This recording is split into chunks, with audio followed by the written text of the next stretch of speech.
রাধে, আমি নিজে যদি হরি বলে না কাঁদি, কলির জীব তো কখনো কাঁদতে শিখবে। আমি যদি আচরণ না করি, কলির জীব তো কখনো শিখবে না। এই জগতে বাবা মা যেমন সন্তানকে শিক্ষা দেয়, সন্তান তো তেমনই শিক্ষা পায়। তাহলে আমি যদি আচরণ না করি, আমি যদি হরি বলে না কাঁদি, রাধা বলে না কাঁদি, এই কলির জীব তো কখনো হরি বলে কাঁদতে শিখবে না, কোনদিন রাধে বলে কাঁদবি না। বাবা চৈতন্য ভাগবত বললেন, কৃষ্ণ প্রেমানন্দে কাঁদে যে সুকৃতি জন, সে ক্রন্দন শ্রবণে হয় সর্ববন্ধ বিমোচন। আমরা তো সংসারের জন্য কাঁদি, দুঃখ কষ্ট পেলে কাঁদি, কিন্তু যে কৃষ্ণ বলে একবার কাঁদতে পারে, কৃষ্ণ বলে কাঁদার যে সৌভাগ্য যার হয়েছে, একমাত্র সেই জানে। এই কাঁদার মধ্যে কত সুখ, কত আনন্দ। সংসারের জন্য কাঁদলে দুঃখ ছাড়া কোনোদিন সুখ পাবে না, কষ্ট পাবে। কিন্তু হরি বলে যে জনে একবার কাঁদতে শিখেছে, কৃষ্ণ বলে যে জন একবার কাঁদতে শিখেছে, ওই কাঁদার মধ্যে আছে অপার আনন্দ, অপার সুখ। আর এই ভাগ্যটা যাদের হয়েছে তারাই জানে। আর কৃষ্ণ ভক্ত যারা বাবা, শত চেষ্টা করেও তারা কিন্তু আর ঘরে থাকতে পারে না। যখন গৌর কৃপা হয়, রাধারানীর কৃপা হয়ে যায়, আপনাদের মতো ভক্ত যারা পথের কাঙাল হয়ে যায়, কাঙাল হয়ে কেঁদে কেঁদে বলে, দয়া কোথায় গেলে পাবো সাধুগুরু বৈষ্ণবের সঙ্গ, কোথায় গেলে হরি কথা কৃষ্ণ কথা সাধন করতে পারবো, কোথায় গেলে ভক্তের চরণ ধুলে পাবো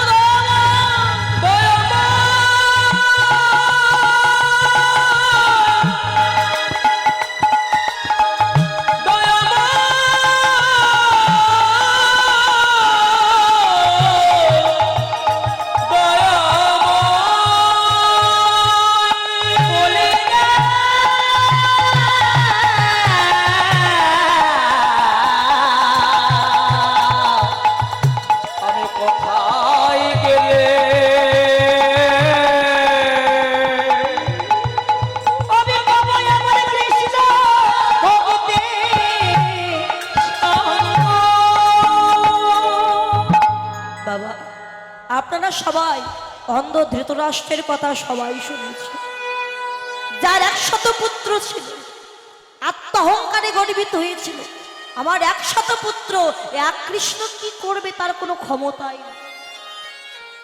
আমার 100 পুত্র ওই পঞ্চ পাণ্ডবকে নিধন করবে, অহংকার করলে তো পতন হবেই বাবা। ওই কুরুক্ষেত্রের যুদ্ধে যখন এই অন্ধ ধৃতরাষ্ট্রের 100 পুত্র মারা গেল, অসহায় বৃদ্ধ অবস্থায়, চোখে তো দেখতেই পায় না, আর বৃদ্ধ হয়ে গেছে, চলতে পারে না, হাঁটতে পারে না, বৃদ্ধ হয়ে গেছে। তো যে পঞ্চ পাণ্ডবকে জীবন্ত আগুন লাগিয়ে মারতে চেয়েছিল গৃহে, যে পুত্র বধূর বস্ত্র হরণ করতে চেয়েছিল, সেই পঞ্চ পাণ্ডব অন্ন যোগাই দিত, আর এই পুত্র বধূ রন্ধন করে দিত। ধৃতরাষ্ট্র তাই সেবা করেই প্রাণে বেঁচেছিল। দ্রৌপদী রন্ধন করে দিয়েছে। যখন ধৃতরাষ্ট্র অন্ন ব্যঞ্জন নিয়ে বদনে দিতে যাবে, দাসী পুত্র বিদুর গিয়ে বলেছিল, দাদা, যে 5 ভাইকে জীবন্ত আগুন লাগিয়ে মারতে চেয়েছিলে, যে পুত্র বধূর বস্ত্র হরণ করতে চেয়েছিলে, আজকে সেই পুত্র বধূ রন্ধন করে দিচ্ছে তুমি সেবা করছো, তোমার লজ্জা করছো? আরে যেই না কথাটা বলেছে, হাতের অন্নটা পাত্রে রেখে দিয়েছে, রেখে দিয়ে বড় ব্যথিত অন্তরে ধৃতরাষ্ট্র কেঁদে বললেন, বিদু অমন করে বলিস না বাবা। আমি তো জানতাম না রে এই জগতে কেউ কারোর নয়। আমি ভেবেছিলাম আমার 100 পুত্র, এক কৃষ্ণ কি করবে, আত্মহংকারে গর্বিত হয়ে আমি আমার 100 পুত্র হারিয়েছি। অমন করে বলিস না রে ভাই।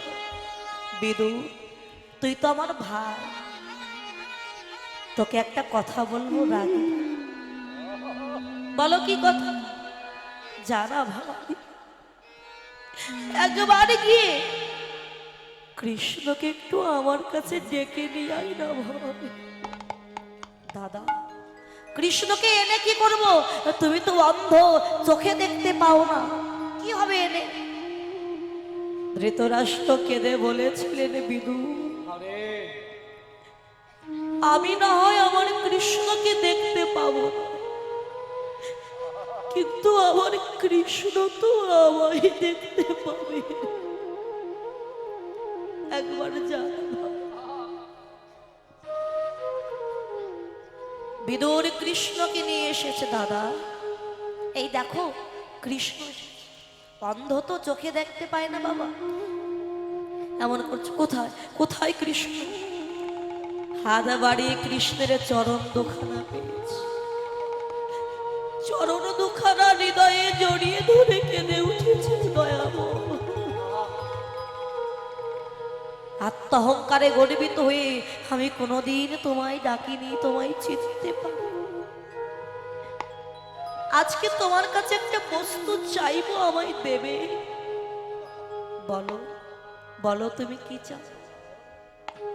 দয়াময়, শুধু একবার কৃপা করে আমার এই নয়নের দৃষ্টিটা তুমি একবারে ফিরিয়ে দাও।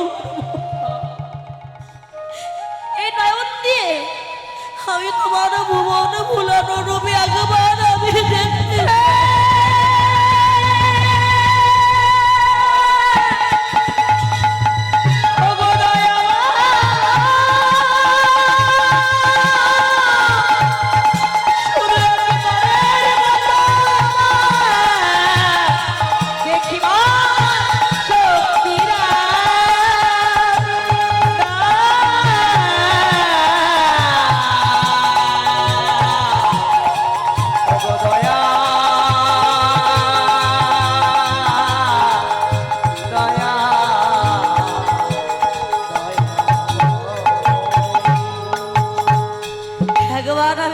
দেখবো প্রভু।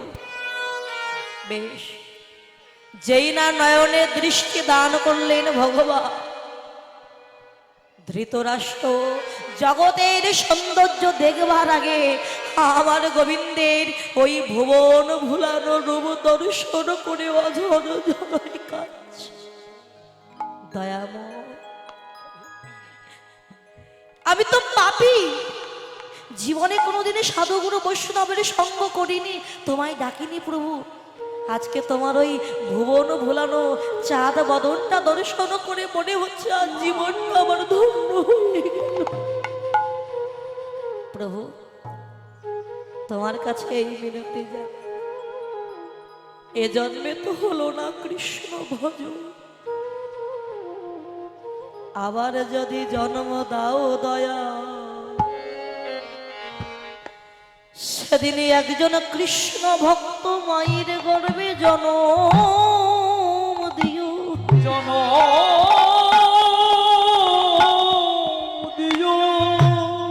আমি কৃষ্ণ ভক্ত হয়ে এই দেহের সকাল থাকতে থাকতে, বাস্তব জগতের সকাল নয়, দেহের সকাল থাকতে থাকতে যেন সাধুগুরু বৈষ্ণবের বাজারে যেতে পারি। বৈষ্ণবের বাজারে গিয়ে বৈষ্ণব ভক্তের চরণ দুটি হৃদয়ে জড়ায়ে ধরে যেন আমার দুটি নয়ন জলে ভক্ত চরণ আমি ধোয়াতে পারি। নয়নে জলে দয়া আমি ধুয়াতে পারি দুটি নয়ন জলে ভক্ত চরণ ধোয়াতে পারে শুধু এ জন্মে না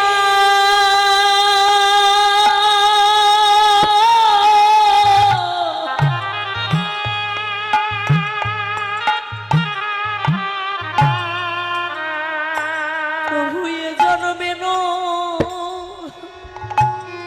প্রতি জন্মে জন্মে দুটি নয়ন জলে ভক্ত চরণ ধোয়াতে পারি প্রভু এ জন্মে নয়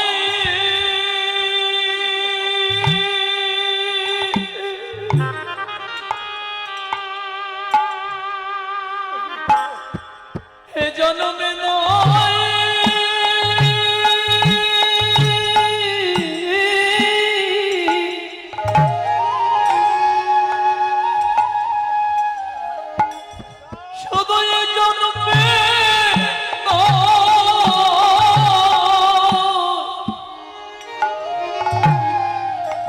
জন্মে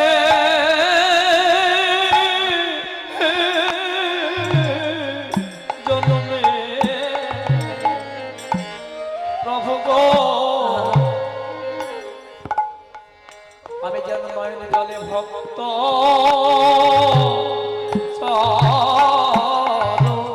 আমি ধোয়াতে পারি আমি ধোয়াতে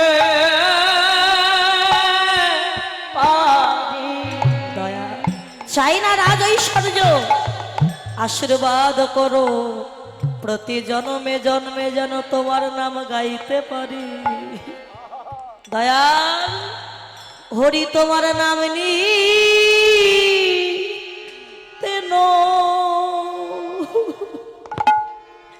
নয়ন ঝরে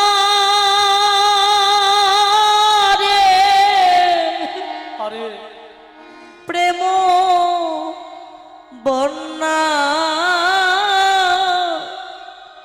ভেসে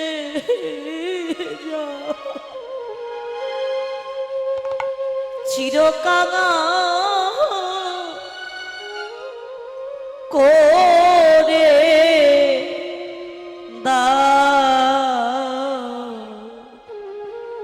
করে দাও ধরা হরি তোমার নামে নিতাই গৌর হরি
আবার যদি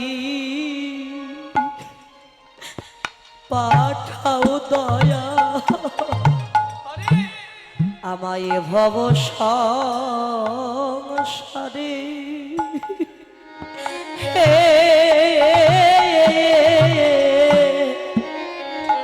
একজন কৃষ্ণ ভক্ত মায়ের গর্ভে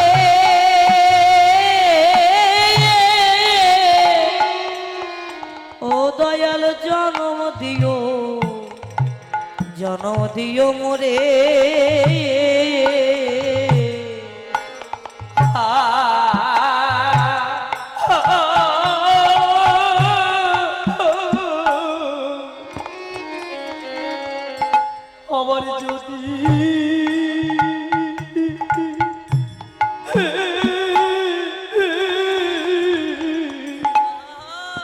দাও দয়া পাঠাও দয়ালে ভব সংসারে হে ভব সরে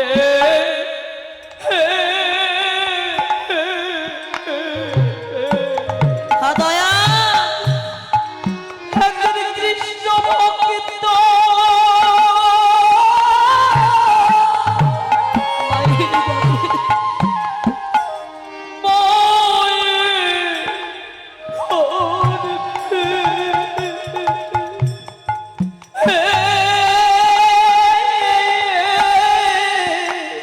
দয়ালে জনম দিও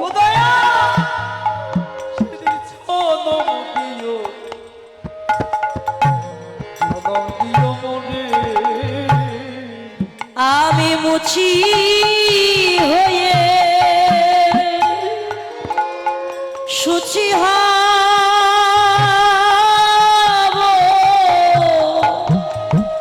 আমি মুছি হয়ে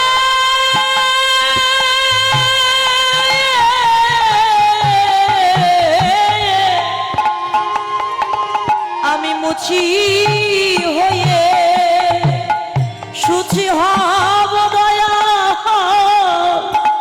আমার মন যদি অনুরাগী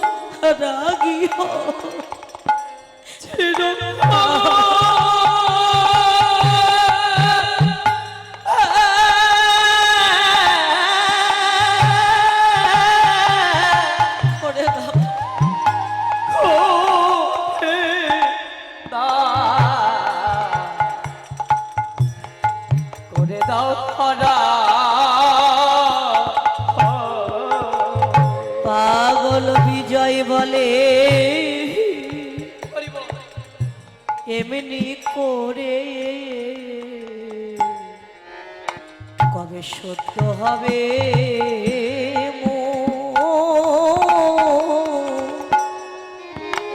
কবে এমনি করে প্রেম তরঙ্গে ভাসবো আমি মধুর বৃন্দাব পাগল বিজয় বলে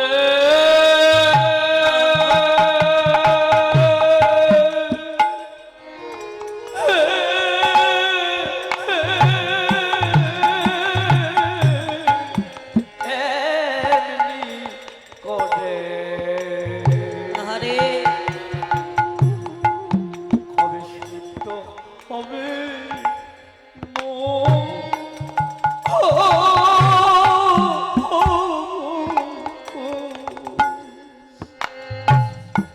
কবে এমনি করে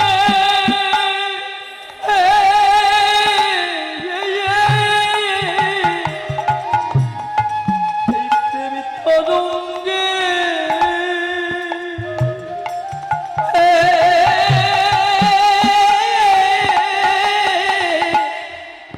আমি ভাজব মধুর বৃন্দাব আমি ব্রজ গোপী সঙ্গে বিষে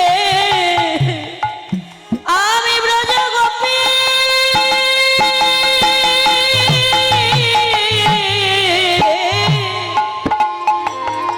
আমি ব্রজ গোপী সঙ্গে বিষে ভক্তের চরণ ধুলি মাগবো গা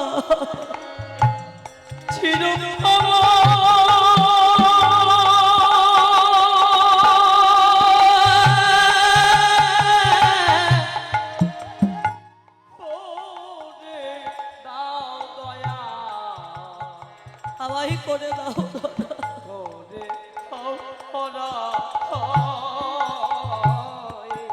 সেদিনে যেন চরণ ছাড়া আমায় করো না চলো গৌর ছাড়া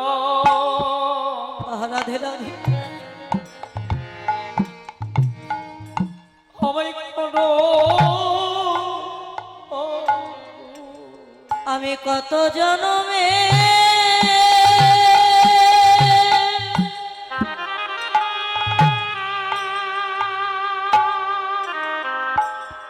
হবে কত জনমে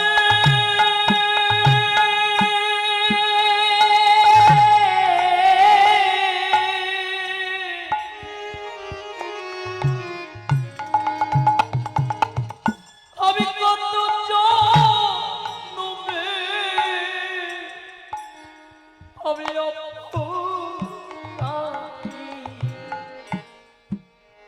সেদিন যেন চরণ ছাড়া হরিবল হরিবল হবে করো তোমার ওই চরণে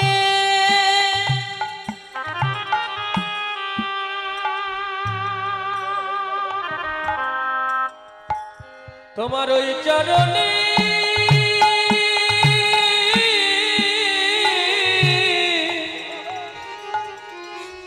আবার একটু আশ্রয় দিও দয়া চরণ ছাড়া করো না গো। তোমার ওই চরণে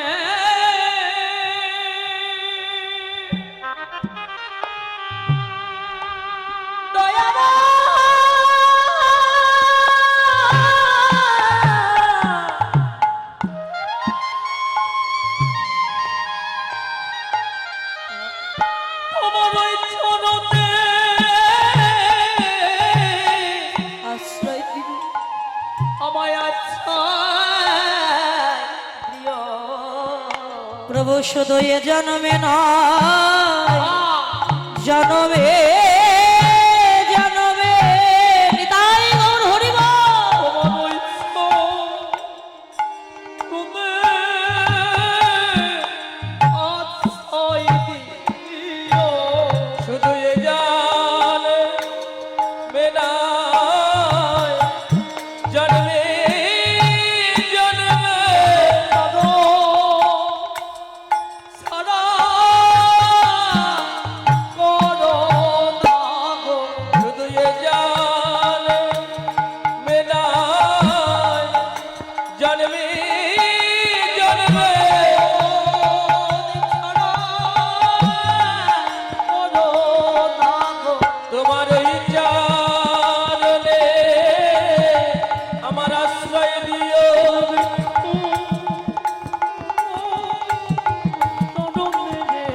যেন চরণ ছাড়াই আমায় করো না গো। এ জন্মে নয় জন্মে জন্মে শুধু এ জন্মে নয় জন্মে জন্মে ছাড়া করো না গো।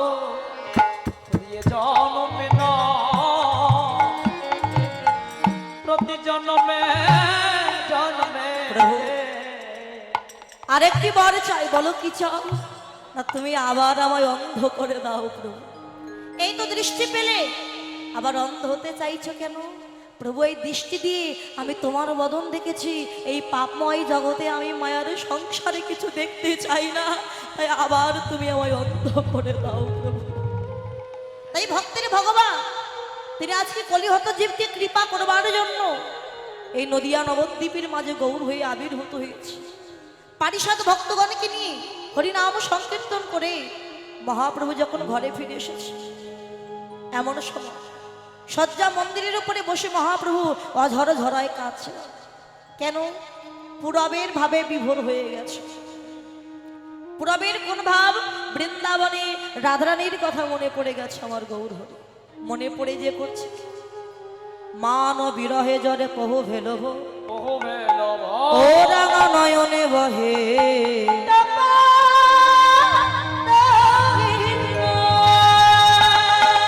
ওরে আরে মোরো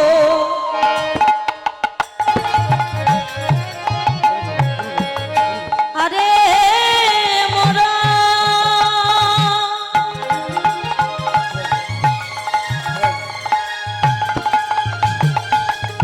আমার গৌরা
অখিল জীবেরও মনোলোচন ভাব। বাবা গৌরকে চাঁদ বললেন কেন? জাগতিক জগতের চাঁদ আর আমার গৌর চাঁদের মতো পার্থক্যটা কি? গৌর যদি সত্যিই চাঁদ হবে, বাবা এই চাঁদ যখন আকাশে উদয় হয় তার কিরণ ও রশ্মি দিয়ে বাহ্যিক জগতের সমস্ত অন্ধকারকে নাশ করে দেয়, কিন্তু মনের অন্ধকার, বনের অন্ধকার আর ঘরের কোণের অন্ধকার কোনো দিন নাশ করতে পারে না। ওই চাঁদের জ্যোতি সে পর্যন্ত যায় না। কিন্তু গৌর চাঁদ এমনই একজন চাঁদ, গুরুর কৃপায় যদি কোনো ভাগ্যবান বা ভাগ্যবতীর এই হৃদয়রূপ আকাশে যদি আমার গৌর চাঁদ উদয় হয়ে যায়, তার শুধু বাহিরের অন্ধকার নয় বাবা, আরে দেহাস্থিত দেহের মধ্যেও যে অন্ধকার আছে সে অন্ধকারকে নাশ করে দিয়ে ভিতর বাহির আলোয় আলোকিত করে দেয়। বাবা বাবা, তাই গৌর চাঁদের সঙ্গে ওই চাঁদের তুলনা করুন বাবা। জাগতিক জগতের চাঁদ কত কলা? আমরা বলি 16 কলায় চাঁদ, কিন্তু নয়, এক কলা বর্তমানে নাই। এক কলা গেছে মহাদেবের জটার মধ্যে। এই চাঁদ হচ্ছে 15 কলা, কিন্তু গৌর চাঁদ হচ্ছে 16 কলায় পরিপূর্ণ চাঁদ। 16 কলাটা কি বাবা? অষ্ট সিদ্ধি কি কি? অনিমা, লঘিমা, মহিমা, প্রাপ্তি, প্রাকাম্য, ঈশিতা, বসিতা, কর্মবসায়িতা, অষ্ট সিদ্ধি। আর ঐশ্বর্য কি কি? ঐশ্বর্য, বীর্য, যশ, শ্রী, জ্ঞান, বৈরাগ্য। 8 আর 6 কত হলো? 14। বাকি রইল কত মা? গৌর যে 16 কলা, বাকি রইল কত? 14 যদি হয়, বাকি রইল 5, 6 বাকি রইল 2 কলা। এক কলায় নিমাই রূপে নদিয়ার মাঝে তিনি হলেন অবতীর্ণ, এতে এক কলা। 15 কলা। আর এক কলা কি? আর এক কলায় পারিষদ ভক্তগণকে নিয়ে নবদ্বীপের মাঝে তিনি হরিনাম সংকীর্তন করেন বাবা। এতে 16 কলায় পরিপূর্ণ চাঁদ। তাই চাঁদের সঙ্গে তুলনা করো না। আমার গৌর চাঁদ বৃন্দাবনের রসে বিভোর হয়ে অঝর ঝরে কাঁদছে বাবা, অঝর ঝরে কাঁদছে। আর নয়ন কমল হতে বাড়িবিন্দু বক্ষ কমলে পড়েছে, বক্ষ থেকে নাভি কমল, নাভি থেকে জানু কমল, জানু থেকে চরণ কমল, আর চরণ কমল থেকে বাড়িবিন্দু যখন ধরা কমলে পড়তে যাবে তখন মহাজন নীলের এক পাশে দাঁড়াইয়ে বললেন, এবার ভাষাইয়ে দেবে গো, ভাষায় দেবে গো, ভাষায় দিবে গো, ভাষায় দেবে গো, ভাবসায়রে গান গেয়েছে, ভাষাইয়ে দেবে গো, ভাবসাগরে গান লেগেছে, ভাষায় দিবে গো, চাঙ্গাদাহ রাখিবে না, ভাষাইয়ে দেবে গো, ভাষায় দেবে করিবে একাকারে একাকার।